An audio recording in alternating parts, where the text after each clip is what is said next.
The Macau Grand Prix, the 72nd Macau Grand Prix, here around the streets of Macau. It's called the Guia Circuit, over 6 kilometres of the streets of Macau, and we are about to enjoy our first race for the FIA FR World Cup here at Macau in 2025. It's been a warm day. It's just beginning to cool at the end of the afternoon. 24 degrees, and the humidity is low for this area, 63% humidity. Track temperature 37 degrees. It's been a hot day, and here at the end of the afternoon, the final on-track action. The circuit will become the streets of Macau again at 6 o'clock local time. It's 4 o'clock local time. That gives us plenty of time to enjoy a 10-lap race around the streets of Macau.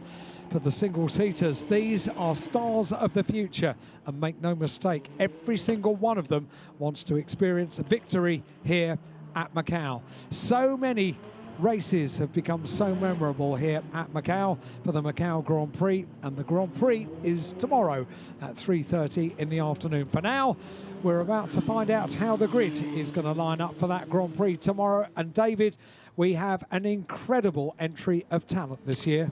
Plenty of champions from across the regions where Formula Regional operates, plus a Euro Cup 3 champion. People from Formula 3, 1 or 2 therefore stepping across to Formula Regional cars, FR cars, others stepping up to them. And they are all in the same base car. They're all in a Tatius T318 with an Auto Technica Alfa Romeo 1800 turbo engine. One driver, Matteo De Paolo, who's recently been signed for the McLaren driver development program, given a 3-place grid drop for impeding another car yesterday. His argument was he'd hit the wall, the car was slow, but if he parked it, he knew that he would therefore bring out a red flag and cause people to, after the session was stopped, not to get their final push lap in. So he thought it was probably safer to limp back to the pit lane. And the steward said, yeah, but there were opportunities to go up an escape road and park it. So nice idea, but he got a 3-place grid drop. Lots of people have been in the wall this weekend. The likes of Jose Garfias, Charlie Wirtz, Oscar Wirtz, Risa Seaworthen, Zenroy Chi, Kanato Lee, Timet Kwarchuk, Hiro Yamakoshi. They've all had incidents. This is Matteo De Paolo from yesterday. Let's see whether this is the lap on which he whacked the wall, and whether or not it's sorry, this is now coming to the grid. Forgive me, this is the driver I was talking about with the grid drop. But Matteo De Paolo making his way down towards Lisboa. And this is the driver who gets the grid drop for today. This is the run from Lisboa up through San Francisco. You climb San Francisco Hill, and at this point, going on to the mountain section, if you like, it gets narrower, it gets twistier, and after the sharp right of maternity, it is really hard to almost remember where you are, because one left blends into another. From here on in, all the way down to the sharp right of police, you kind of lose your bearings. It all gets a little bit vague, doesn't it? You have to be inch perfect in any kind of car that you drive around the Guia Circuit here at Macau. And when you're on board in a single-seater, you become very, very aware of just how inch perfect you have to be with the barriers, those iconic yellow and black barriers. You know, any time that you see a motorsport photograph and you see a yellow and black barrier in the background, you know exactly where in the world it is. It is a unique circuit. This is the right that you spoke of at Police. Very short burst up towards the right at Moorish, and then onto the left-hander here at Donna Maria. It goes on and on and on, and finally it's the blast down the hill towards the Melco hairpin. No overtaking here. Permanent yellow flag over the course of the weekend. You couldn't fit 2 cars in, even if you tried. And then you get a flashing green light on the right-hand side, which means the circuit now opens up. It's a high-speed blast down through Black Sands, down towards Fisherman's. That's the right-hander here. Things can go wrong here at Fisherman's because the speed is climbing, ever climbing, weaving the car from side to side to try and get a bit of heat into the tyres before the final turn, our bend, and the completion of a lap of the 6-kilometre Guia Circuit here at Macau. 135 kilometres an hour, our bend, under race conditions, but when you're coming to the grid, you back it right off. And in the case now of Matteo De Paolo, he will work his way to 12th on the grid. He drives for the R-Ace GP team along with Enzo Deliani and Jin Nakamura. Enzo Deliani starts 5th, and Jin Nakamura a little bit further back on the grid. In fact, 14th, so the car directly behind this man, Matteo De Paolo. You see the McLaren stickers on the crash helmet and the way that they're going in Formula One this year. Not a bad Formula One team to be affiliated with. You've got Mattia Colnaghi on the grid. You'll see his car that starts 7th in the Red Bull colours. He's part of that junior programme as well. So we have... Barry Boyer as well has recently been announced as Aston Martin young development driver as well. Correct. Very proudly walking around in that significant green top. Very proud he was. And the Formula One team's keeping an eye on the talent, and they will continue to do so, no doubt, after this weekend, as more reputations are enhanced, because if you can master Macau, it does your career prospects no harm at all. So this is a dress rehearsal for everybody, what to expect down on the grid. And down on the grid, very pleased to say, is Alexander Legris. Theo has done the first part of the hard work to get into this position, but how tricky is it going to be to convert this to a win? Well, for sure it's gonna be really tricky into T3. Try to stay on the line, try to have a really good start, really good jump, and then let's see. The race is a race, so let's see how it goes. Most important race is tomorrow, so yeah, let's take this race for all learning. Great. Bon chance, Theo. So Theo Nile, the driver on pole position in the KCMG Enya Pinnacle Motorsport car. And Alex will stride further down the grid, see who else you might be able to find. Number 6, it is the pole position car, Theo Nile. Looking a little bit further along the front of the grid. Freddie Slater, the British driver there in the familiar Prema Racing colours, which also carries the Theodore Racing tag. And Freddie Slater, the champion out of so-called FRECA, Formula Regionale European Championship by Alpine. And the British driver was here last year in Regionale, 2 years ago in F4, and he starts as one of the favourites. Let's hear from Freddie with Alex. Right, Freddie, you've now got an idea of the pace of Theo. I feel like what comes down to is who's got the biggest kahunas into this first corner. Is that you? Well, I'd like to hope so. Definitely going to be getting stuck in, but obviously tomorrow's the more important race. So try and get a good start and then see how the race goes from there.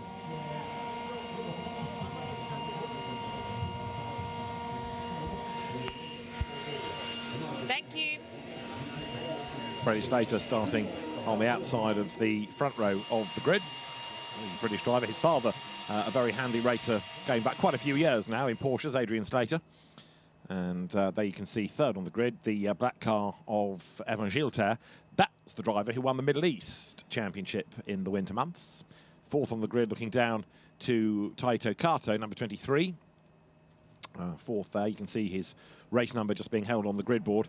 And Kato, last year's French F4 champion. He's been one of the surprises of the weekend because he's consistently been up in the mix. Maybe never the ultimate fastest, but always, to use that phrase, there or thereabouts. These young drivers might think that this is the hustle and bustle of a grid that they'll experience tomorrow in the build-up to the Macau Grand Prix. It's going to be this and then some tomorrow. They will never have experienced a build-up to a race anywhere near the celebration that we have ahead of the Macau Grand Prix. This a dress rehearsal for tomorrow in more ways than one. It is indeed.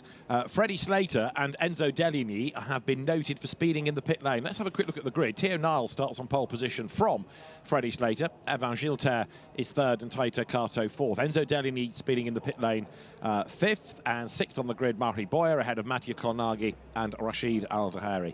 Then you've got Noah Stromstead from James Egozzi. Tassanapon in Thrapuvasak starts 11th, and Matteo De Paolo is 12th, ahead of Enzo Ye and Jin Nakamura.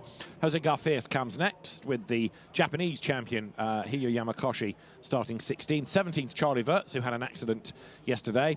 And then the Euro Formula Open champion, the Polish driver Timek Kwarczuk, who had an accident yesterday. Yuki Sano is ahead of Koyoshi Umagaki.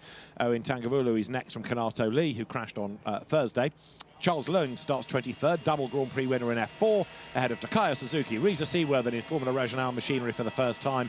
Then Cheese Henry and Oscar Wirtz, one of many who's been in the wall this weekend, starting at the back of the grid. That is Freddie Slater then. Well, he just proved he's quick in the pit lane. Needs to be quick on track as well. Theo Nile lining up alongside. This is the pole position driver. And Theo Nile has been driving in Formula 3 rather than Formula Regional this year. He did a few Middle East races at the start of the year, and the best result that he had in FIA FR, where he drove for Van Amersfoort, second at Silverstone. 8th in the championship. That is Taito Kato, starting 4th on the grid.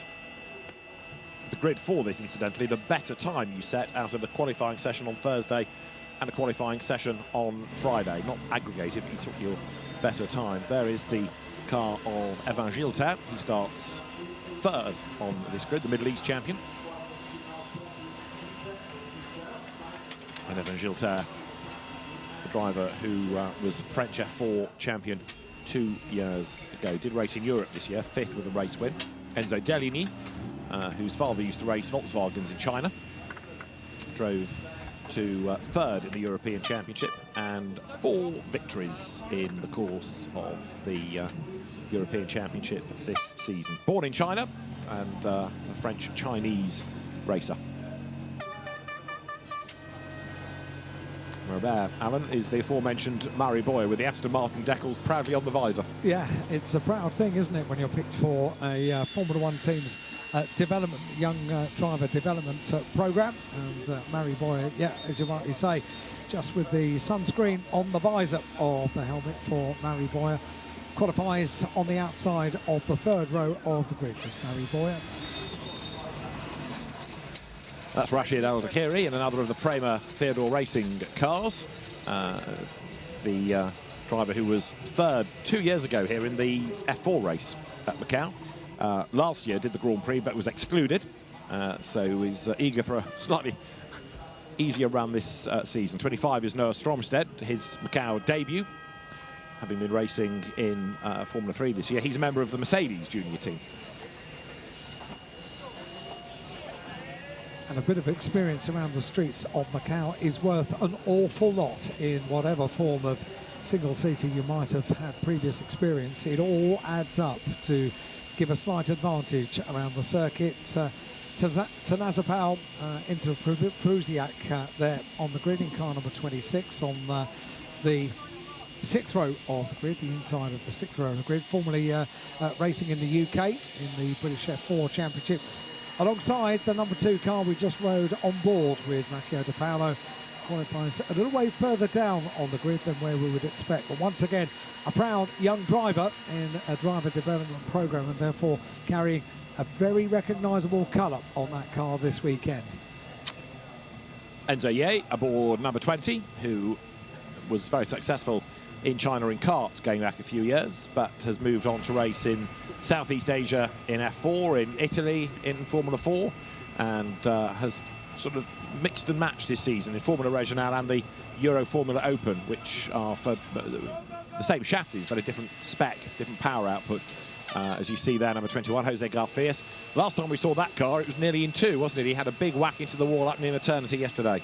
Certainly was, yeah, and you have to put those sort of moments behind you over the course of a Macau weekend if you want to succeed. And this is a really important race. Make no mistake about it.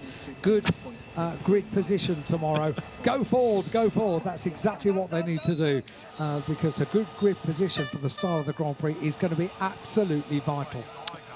That is Hiro Yamakoshi talking about going forward.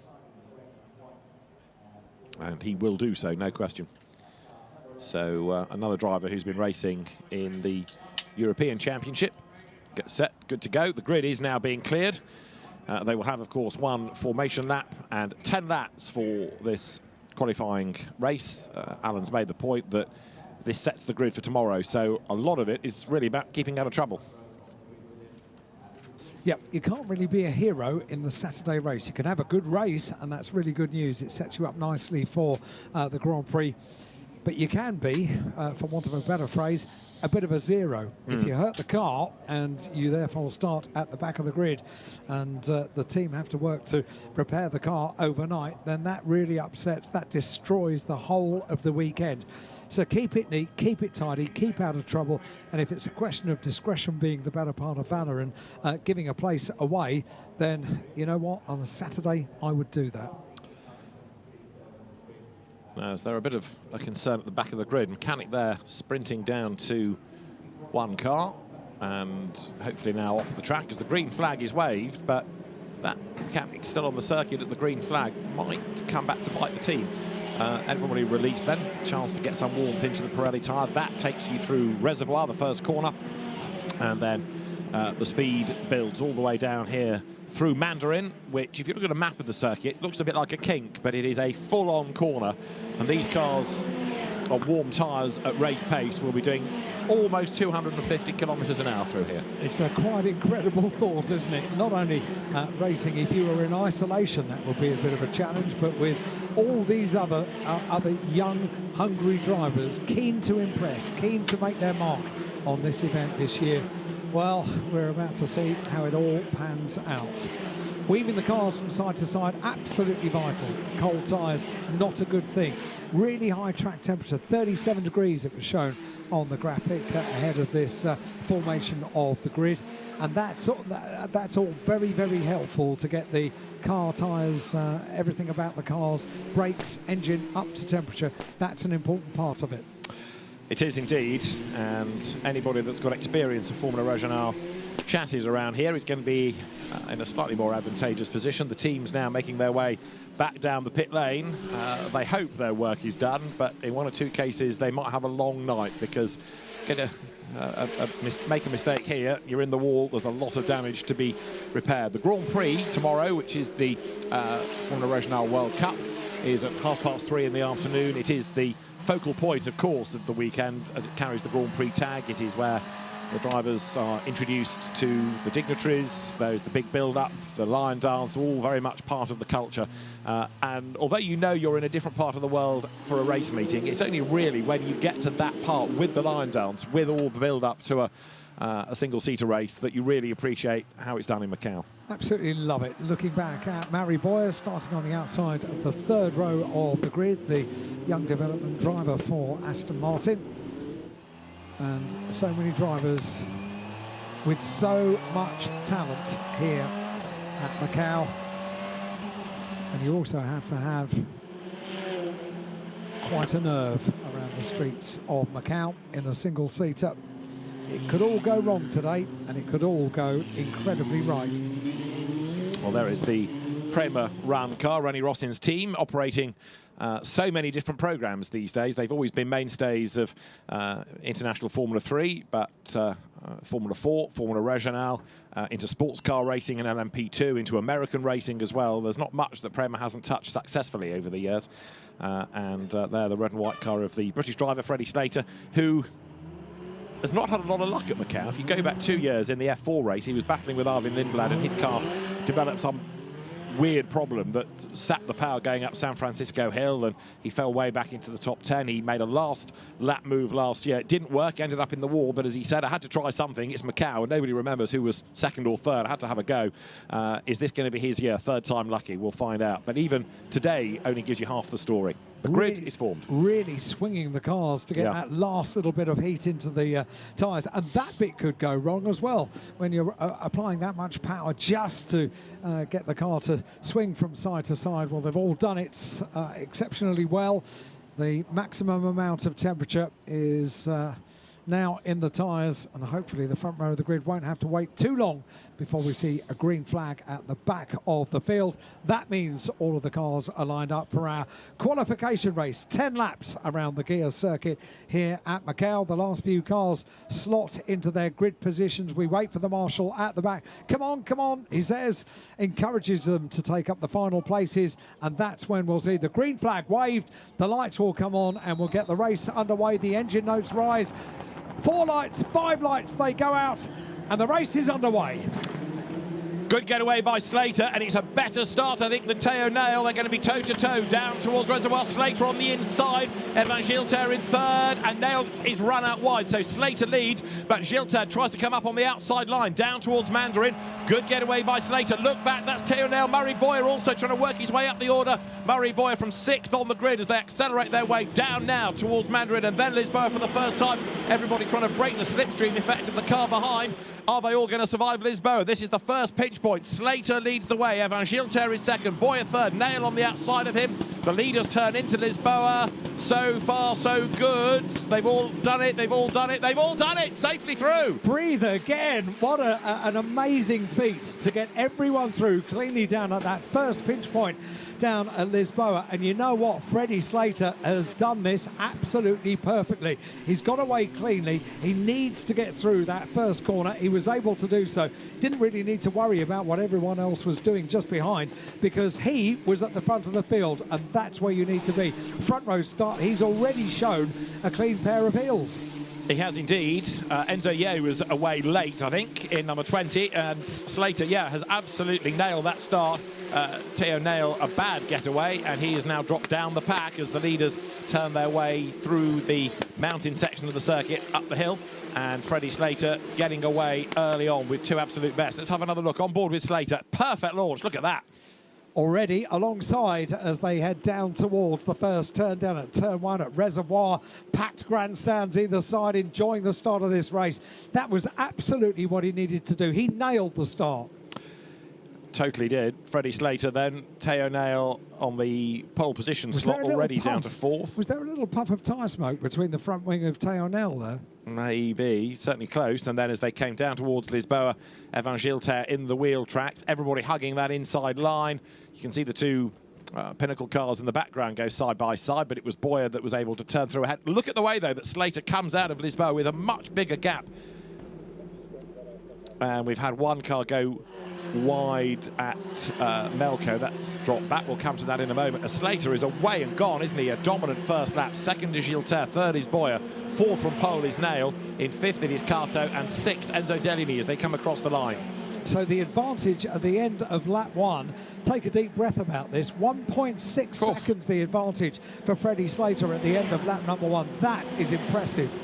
It is indeed, and the battle is on for second place, because Evan Gilter is under attack now from Murray Boyer, who's going to have a go on the outside as they go down towards Lisboa. He's got his nose in front, I think, has Murray Boyer, but he's on the wrong line for the corner. Evan Gilter braves it out with him and claims the place again on the inside. Boyer thinks about the inside. Gilter defends on the run to San Francisco. Super racing as they go through San Francisco. Up the hill they go and on towards the tight and twisty section up towards Maternity. That's the right-hander and the narrowest part of the circuit now, the mountain section as we sometimes call it here on the Guia Circuit on Macau, and then into Maternity towards Teddy, the wall on the left-hand side through Teddy onto the Solitude. This is the change of direction that they get now.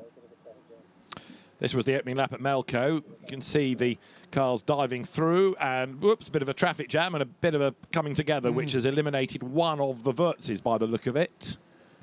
And we think it might be Oscar Wurtz, who was rather driven into, so he limps off the road. But the good thing is, straight up the escape road, no need to neutralise the race. Very professional driving that, because natural disappointments are coming together. A car that is stricken, but keeps the car going and keeps it moving up towards that escape road. And that's what the escape road is there for. Yeah, good man. So sadly, Oscar Wurtz's miserable weekend gets no better. But Freddie Slater, as you say, not only with that amazing lap at the end of the opener, is still building it, because he's doing absolute best. He's in clear air, doesn't have to think about attacking anybody nor defending from anybody. He's just driving his own race.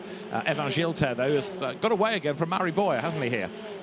And we talked about experience here at Macau and what it counts for. And Freddie Slater has been here before. He knows the various pitfalls that could befall you here at Macau, and knew exactly what he needed to do in this qualification race. Needs to start at the front of the grid, and even better if he starts on pole, and even better if he sampled the top step of the podium today in the qualification race.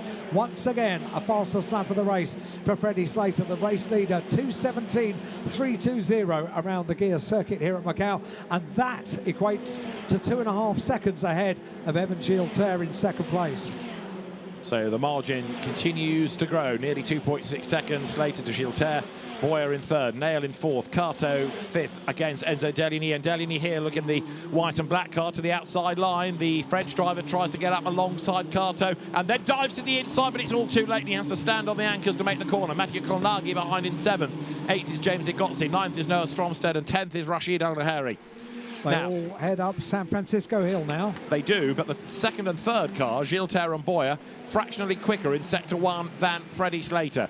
So maybe Slater was really good out of the blocks on cold tyres. Perhaps now, as the others feel a bit more confident on the Pirelli rubber, they might be able to do something about the margin. We'll see. With almost a 2.6 second advantage at the end of lap 2, one of the really important things for Freddie Slater now is not to make any kind of tiny little error. He's got that little cushion, and that's really good news. Gilter and Boyer very close together between the two of them for second and third places. And yet again, Freddie Slater in clean air at the front of the field, able to put in the overall best sectors, sector 2, sector 3. He's got the best lap of the race as well. So far, so good for Freddie Slater. So Slater leading, Gilter second, and here on his own is Freddie Slater. You're looking back and trying to find anybody behind him. This is what 2.5 seconds looks like out of the Macau hairpin. Freddie Slater now in total control of this race. But as Alan rightly says, he's still got to make sure he makes not one single slip. Murray Boyer, in the contrast, is staring at the back of Evan Gilter, and he's not close enough to make a move. We'll see whether the gap comes down, though, as the cars now turn their way through Fisherman's Bend, down towards our bend, the last corner on the lap. You're riding with Boyer. The gap is a little reduced, I would offer you.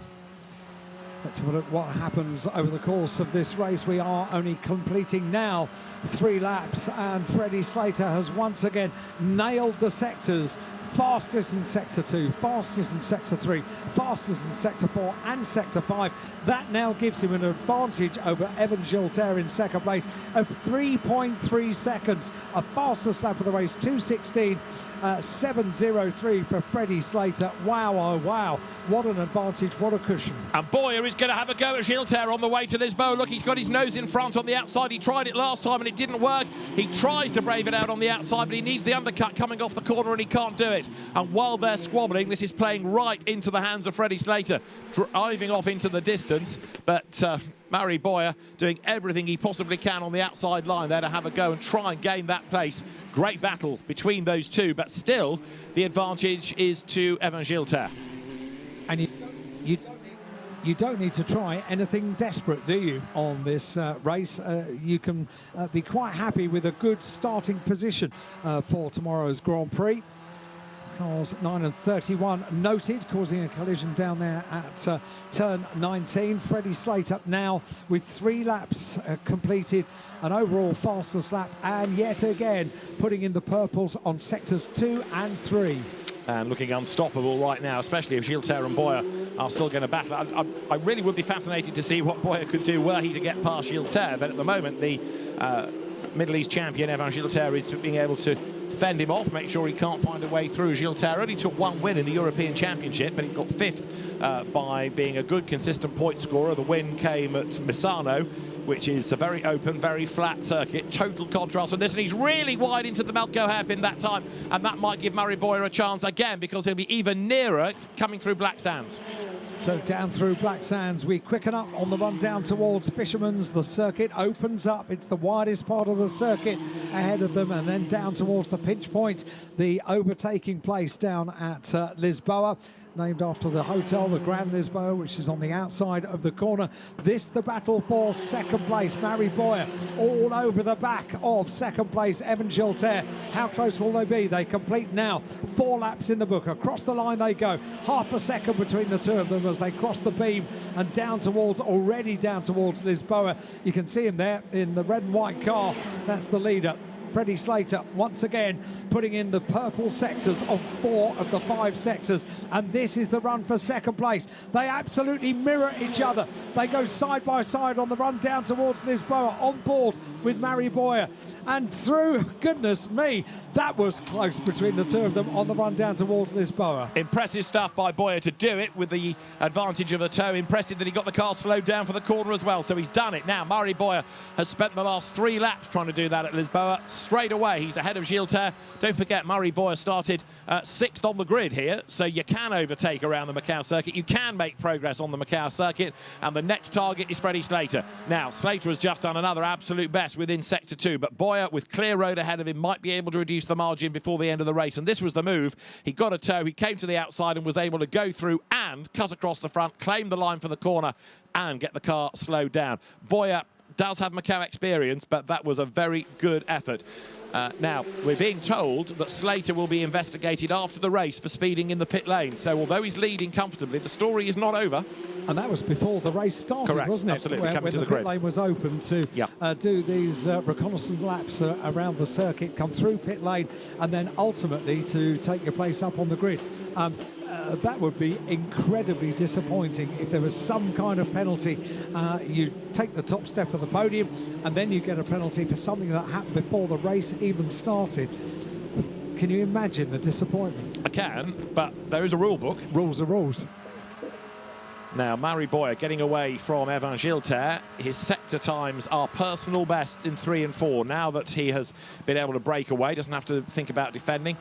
Impressive pace, this. And there's also going to be post-race Oscar Wirtz being investigated with Charles Leung. It was Leung that made contact with him at the Melco hairpin. That's the other incident we saw early on. Slater's just gone across the line as you ride with Boyer, and he comes up now out of our bend with the margin between them being 5.4 seconds. Even though Murray Boyer has just done his own best lap of the race, Slater's done yet another fastest lap of the race and stretched the gap 5.4 seconds. With 3 out of a possible 5 overall, 2 out of a possible 5 overall best sectors.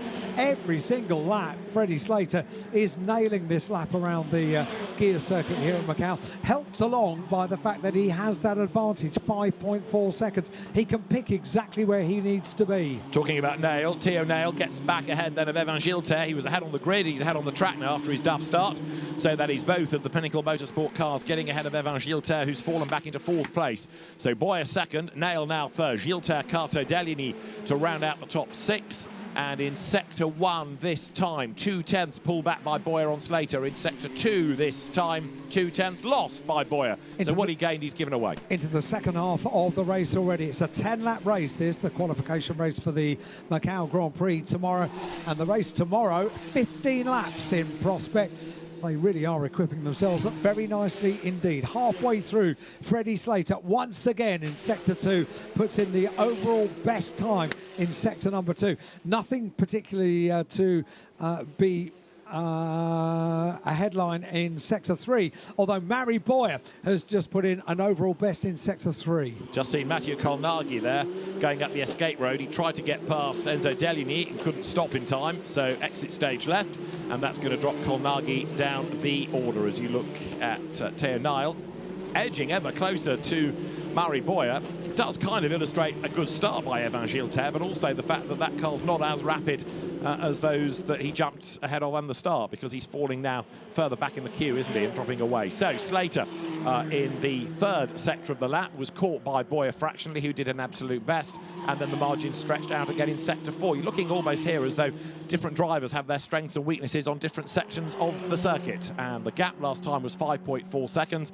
We'll see in a moment or 3 whether it's gone up or gone down, because Slater has just broken the beam and doesn't do an improved lap time for the first time in memory. Behind him goes Murray Boyer, and the gap is up 5.7 seconds as Theo Nail, 3rd, does the best lap of the race. Yeah, and I think Freddie Slater can be very grateful to Evan Gilter for being the cork in the bottle for a good few laps. It's given him that advantage, 5.7 seconds over Murray Boyer in 2nd place, and Freddie Slater was really able to make the most of it. The clear air in front and a big gap behind, which was built every single lap. Will it now come down between Murray Boyer and Freddie Slater? 5.7 seconds at the end of lap number 6. They're on lap number 7. This is only a 10-lap qualification race. It is indeed, as the cars come to Lisboa. There's Matteo De Paulo, who's having a understated time in 12th place, not really making any progress, as we see the gap down in Sector 1 again between Slater and Boyer. But even though it's coming down by the odd 10th here and there, to try and recoup nearly 6 seconds is a pretty Herculean task that faces Murray Boyer. What he does need to be is on the front row of the grid tomorrow, because he will start, if he finishes 2nd, where Slater started today, on the inside. That would therefore give him a good opportunity into Reservoir Bend. There, the Theodore Racing Garage. David Kennedy standing in there as well. It's a regular here with the Theodore Racing team. Now, I thought I'd just seen Theo Nail brush the barrier. He got away with it if he did brush it. You can't really afford to do that too much here on the Guia Circuit at Macau. If you get away with it, you are very lucky indeed, and don't do it again. Yeah, exactly right. So there in the background is Gilter 4th, Taito Kato is still 5th, then Deligny, who's also got that Damocletian investigation post-race for speeding in the pit lane, he's 6th. And then to round out the top 10, Matthew Kolnagi, James Egotsin, Stromstead and Rashid Al-Daheri. 11th is to stand up on the Puvasak, and Matteo De Paolo is 12th. So second and third make their way through the Macau hairpin, down through Black Sands, on towards Fisherman's Bend, and the final turn on the circuit down at R Bend. Car number 30 is being looked at as well for the starting procedure. Something possibly didn't go quite according to plan for the number 30 car. That will be investigated, and we'll see what the result of that is, which will be shown on the timing screen. But meanwhile, we've got just 3 laps to go, because the race leader has been through 7 laps completed now by the top 5. The advantage 5.4 seconds, and car 30 is going to have a 10-second stop and go penalty for an infringement at the start, and that will is the car of Newman Chi in car number 30. So a disappointment there. And meanwhile, the race leader has 2.5 laps to go. And a margin of 5.4 seconds. So Freddie Slater just has to bring it home really now, doesn't he? It's going to be very, very hard for anybody to catch up that amount of time. So it is Slater from Boyer, Nail from Gilter, then Cato and Deli need to round out the top 6. Matteo De Paolo here comes through, battling with Noah Somstred as the cars turn out of Lisboa. Teo Nail trying to make amends for that not great start, not great first lap, but he's back up into 3rd place, but he'll be 1 row further back on the grid for the Grand Prix than he was today for the qualification race. That's Murray Boyer still hustling on and still being able to find personal best sectors. Trouble is, Freddie Slater is just away and gone up the road. And also, I know it's only the 2nd year we've had Formula Regional cars here, but Prema has so much experience of operating a car around Macau. That also helps Slater no end. Oh, this is a treat on board with, well, a treat that didn't last for very long, did it? The onboard camera letting us down a little bit there, but I'm sure we'll rejoin Freddie Slater around the streets of Macau with clean air in front. We've had so many great shots, haven't we, from Freddie over the course of yesterday and on Thursday here at Macau. Absolutely superb shots, and when you're out front and you've got an advantage of 5.4 seconds, it's always a bit disorientating when you're riding on board looking back from one of these cars when they go around the Macau hairpin.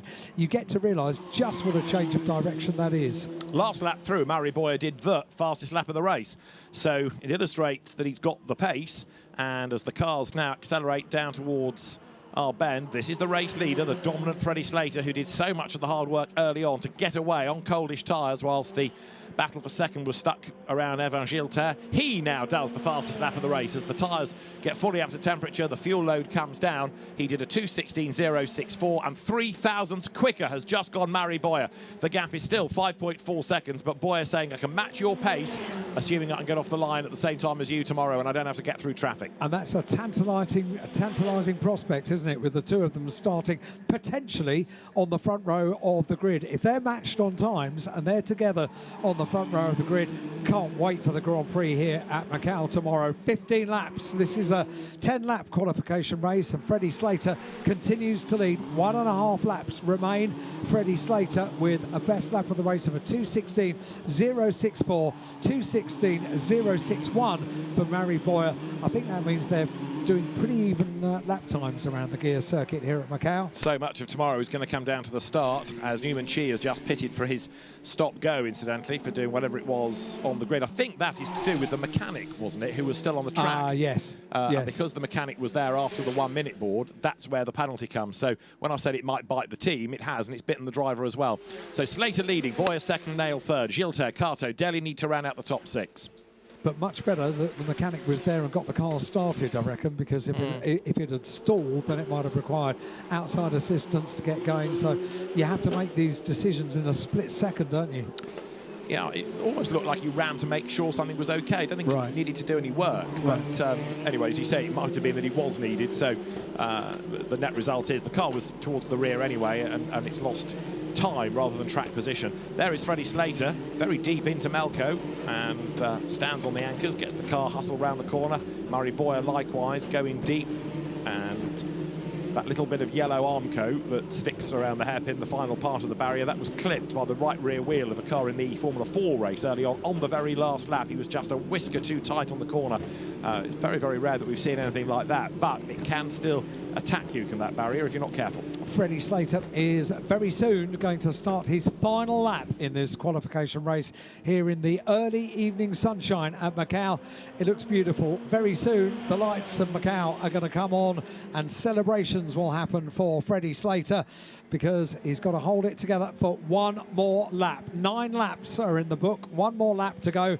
Now, we've seen earlier on here in single-seaters, things do need to be kept very neat and tidy on the final lap of the race. You can almost smell the alcohol-free fizz on the podium.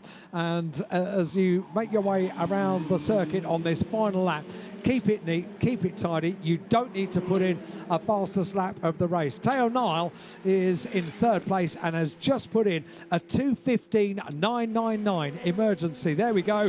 What a fastest lap time to have with Teo Nile on the 3rd step of the podium. Freddie Slater is within sight. It's going to be a qualifying race win for him at a circuit that has not been kind to Freddie over the years. Teo Nile then has done the fastest lap of the race in 3rd position, illustrating those Pinnacle Motorsport cars have got pace. But so much of Slater's success in this was down at the start. He absolutely launched the car off the line and got a good getaway for the inside into turn 1, pole position on the outside and a length ahead. But Teo Nile will kick himself for a sluggish start. Good drive by Mary Boyer to be 2nd. He had to work hard to get through the traffic to get past Evan Gilter. Nale did the same thing. What Boyer has proved is that he's got pace. He's not been able to reduce the gap to Freddie Slater, but if he can match him off the start down to Lisboa tomorrow, it is going to be a really fascinating Grand Prix. The final lap of a race that has gone drama-free, dare one say. Freddie Slater comes to the Melco hairpin at the end of a really impressive drive. It may only be to set the grid for tomorrow, but he has certainly proved just how good he is around Macau. And he'll be able to sample the top step of the podium as well, and maybe get an idea of what it might feel like to win the Grand Prix here over 15 laps of Macau tomorrow. But this has been perfect for Freddie Slater, up towards the final turn of the circuit and started on the front row of the grid. The win in the qualification race is going to go the way the checkered flag goes for Freddie Slater. He takes the win and his advantage. You can hear the crowd absolutely loving this grandstand finish for second place. Mary Boyer 5.1 seconds behind in 2nd place, and Teo Nile, the pole sitter, with another fastest lap of the race. Boy, oh boy, 2:15.561 on that final lap. I do love the enthusiasm, not just of the crowd, but the man with the checkered flag as well, because not only is it almost launched at the drivers, but he also indicates to the winner that you are P1 and cheers them over the line. All part of the great character of this event. But you're right, Teo Nile on that last lap doing a very impressive lap time, 2:15.5, and those Pinnacle Motorsport cars proving they've got the pace. And without an Evan Gilter-shaped cork for tomorrow's race, it's going to be game on, isn't it? It certainly is. Quite rightly, they celebrate down in pit lane. That was a great race from Freddie Slater. Just seen his dad as well in the black T-shirt, Adrian, former Porsche racer, as I said earlier on, omnipresent by Freddie's side. There's another one on the way in Ginetta Juniors, so the Slater dynasty continues. So we might be talking about Slaters for years to come at Macau. Freddie Slater from Murray Boyer and Teo Nile, the top 3 in the qualifying race for the FIA FR World Cup. The grid set then, provisionally, for the Macau Grand Prix, the 72nd Macau Grand Prix. Enjoyed that. Wow, I think he did it as well. Freddie Slater drove an impeccable race, a pluperfect performance today. That is 2/3 of the distance that we'll enjoy for tomorrow's Grand Prix here at Macau. And maybe we can reflect on what has been a super day here, because the amount of interruptions to the racing that we've had for touring cars, for single-seaters and for GT cars have been very, very few. If you think about the last couple of days of free practice and qualifying that have been challenging for the course workers, for the marshals. And that really is testimony to the fact that we have pro drivers at the top of their game competing on a very challenging circuit. It's been a great day of racing here at Macau. 2 years ago we had a British winner. That was Luke Browning in the last year of Formula 3 as the Macau Grand Prix category. Can Freddie Slater be this year's victor, the second time that we've had these Formula 3 style, but Formula Regional titled cars. Well, it's going to be a good fight, certainly, between him and Murray Boyer and Theo Nail tomorrow. They're the top three provisionally on the grid. The cars making their way back round to the pit lane. The drivers will then go to the podium. The Grand Prix tomorrow, 3:30 local time, prior to which there is the line dance. And a day of racing kicked off with GT cars, GT4, then F4, then touring cars, then GT3 cars. And then after the special event and the line dance, we have the Formula Regional World Cup, the Macau Grand Prix at 3:30 local time. Into pit lane comes our race winner for the FIA FR World Cup, the Macau Grand Prix. And Freddie Slater makes his way slowly down into pit lane. Oh yeah, I'd forgotten about that. Slowly down into pit lane. Well, there's yes. Still a question mark looming, isn't there? Yeah, I forgot that. Speeding in the pit lane. Yeah. So before the race. Yeah, on pit exit. They were allowed to drive through the pits, remember, onto the grid. So at some stage, he has been down or been noted for speeding in the pit lane. So the car comes to a halt, and for now, Freddie Slater, on track at least, has done everything that's been asked of him. And at some stage, I guess he'll be told about that, but not at the moment, because for now, he's going to get out of the car, and no doubt, sample. Oh, hang on, calm, he says, calm. It's the qualification race. Stands on the front of the car and just encourages everybody just to take a step back and be a little bit thoughtful about this. So, congratulations, come. And so too they will for Murray Boyer and Theo Nail as well down in Parc Fermé. Murray Boyer just talking about the exploits of 10 laps around the circuit. I can see Alex down there in the background, and she is lurking with a microphone, so we can be hopeful maybe that we might hear after the drivers have been weighed, might be able to hear from Freddie, maybe Theo and Murray as well. That was a cracking fastest lap of the race, wasn't it, on the final lap for Theo Nail. Which sort of illustrates more the fact that had he not made that not great start, it could have been a different race. Well, there is Freddie Slater, somewhat dominant victor. Let's hear from the British driver. Alex Legui is down there to talk to our winner.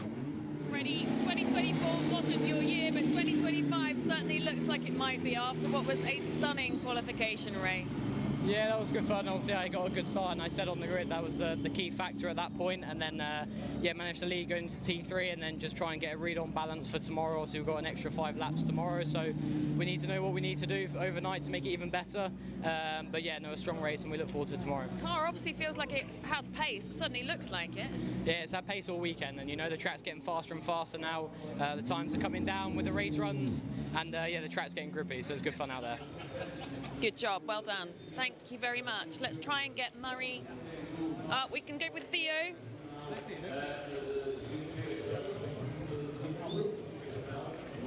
Murray, let's grab. Yeah. Well done. Good race. P6 to P2. Congratulations. Yeah, really happy. I knew we had a really good pace from tomorrow. It was a shame because I make a big mistake on my last lap. We were coming super fast.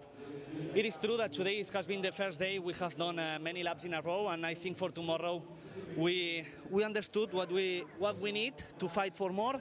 The start was really good, so let's focus, and this is not over yet. Certainly looks like you're in a position that you'll be able to fight. Theo, a frustrating start, but you managed to claw your way back up again. Still puts you in good stead for tomorrow. Yeah, to be honest, I prefer start second row for tomorrow. With the slipstream, it will help a lot. I need to work on the start for tomorrow. I will see what happens, but yeah, it's seen so many times that I didn't drive this car, so the first start is always a bit tricky. But yeah, quite happy. Fastest lap in the race as well, so yeah, positive for tomorrow. Yeah, certainly have the pace. Best of luck.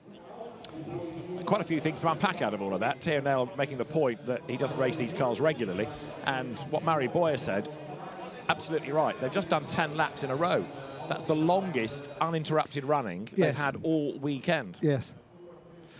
So Freddie Slater, the provisional winner of the qualifying race from Murray Boyer and Theo Nail. 4th, Evangile Tertaita Kato. 5th, and Enzo Deligny in 6th. It's Mathieu Kolnagi 7th from James Egotzi, Noah Stromsted. And the top 10 completed by Rashid Al-Daheri. Matteo De Paolo being able to fend off Jose Garfias in their battle for 11th place, ahead of Tasanapol and Puvasek. Jin Nakamura 14th from Kanato Lee and Hio Yamakoshi. Tokiya Suzuki was ahead of Yuki Sano, and Charlie Wirtz was 19th from Owen Tangavelu. Fastest lap of the race to Teo Nel, the third place driver. It was Kiyoshi Umagaki in 21st, ahead of Reza Seaworthen and Charles Lung. Timot Kwarczek 24th from Enzo Ye, who was late off the grid. Newman Chi had a stop-go. Oscar Wirtz, the one retirement on that opening lap, and the race went without a safety car, without a stoppage, without an interruption. Hooray! What a joy that was.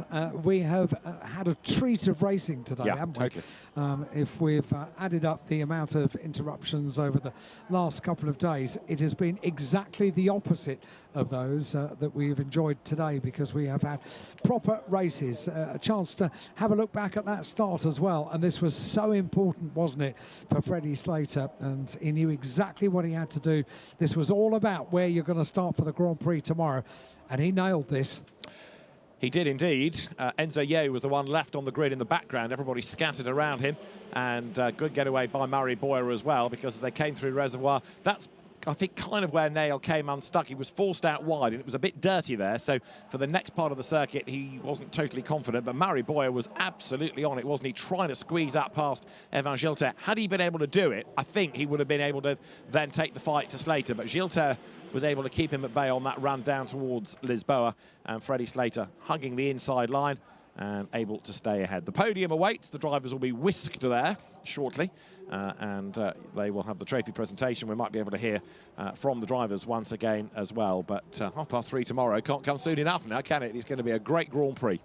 Absolutely cannot wait. They've had now just an idea of how much this is going to mean tomorrow. 15 laps tomorrow we've got to look forward to, and it's the headline act. It's the final race of the day, and then just a few minutes after we enjoy the celebrations on the podium tomorrow for the Macau Grand Prix, all of a sudden the streets of Macau become once again for another year the streets of Macau. Presentation ceremony for the Macau Grand Prix FIA FR World Cup qualifying race. First of all, let's welcome our winning driver to join us on the podium. On the second runner-up, number 6, Théophile Nile from France. On the first runner-up, number 7, Murray Boyer from Spain. And the winner is number 11, Freddie Slater from the UK. Congratulations, drivers. And now may we invite the presenter. Let's give a round of applause to welcome Ms. Earl Lam, Secretary for Social Affairs and Culture of the Macau SAR government and the President of the Macau Grand Prix Organizing Committee, to present the laurel and trophies to the winning drivers. 現在有請澳門特別行政區政府社會文化司司長及澳門格蘭披治大賽車組織委員會主席柯南女士為我哋頒發桂冠及獎杯俾得獎車手。And of course, to the winner, Freddie Slater from the UK. Congratulations! Let's take a group photo together. Please look at the front. Got it?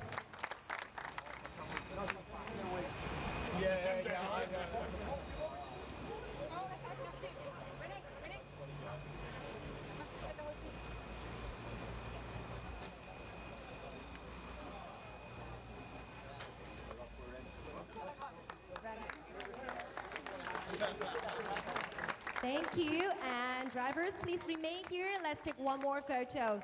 All right, perfect, captured. All right, thank you. Please remain at the current position, and now pass the time to Chris to interview the drivers, please. Thanks very much. Right, let's get up onto the podium, and we'll start with Teo. Teo, just didn't quite get off the line as you wanted to, and when Freddie got alongside you, looked like you lost a bit of momentum, and it cost you a couple more places. Yeah, I had to brake, but it was fair play, to be honest. Then I had a really good pace the whole race, fastest lap in the last lap, so it seems that it's going all right for tomorrow. Yeah, fastest 2 laps of the race, the last 2 laps, new lap record. So if you can get a good start tomorrow, you're still in this. Should be, yeah, I need to work on that and should be good. Okay, good luck for tomorrow. Let's catch up with Mari in second place. Mari, great job from the 3rd row of the grid. You two were both charging at the second half of the race once you got up there, but Freddie was just a bit too far ahead. Yeah, first of all, thanks to the whole team. I think we have been doing a really good weekend of adaptation. Yesterday I was a bit frustrated. Felt I had a lot more, but indeed today we got revenge. And the weekend is not over yet. I felt we had a really good pace, and even for tomorrow we can do better steps. I understand better the car, so now we will analyze, and tomorrow we come back stronger.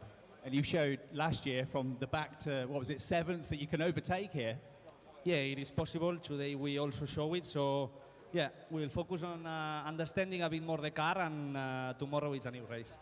Okay, good luck. Well done today, Freddie. Well done. What a few years you're having. 3rd time at Macau. This place kind of owes you a podium. You've had a bit of bad luck here in the past, so great effort by you all weekend long.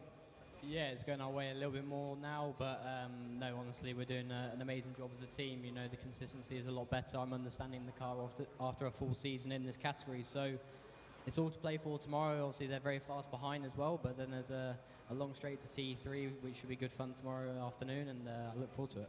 What's the toughest part of this track? Is it the high-speed stuff at the start through Mandarin and down to Lisboa, or is it in the middle of the circuit where you've got the S-bend section?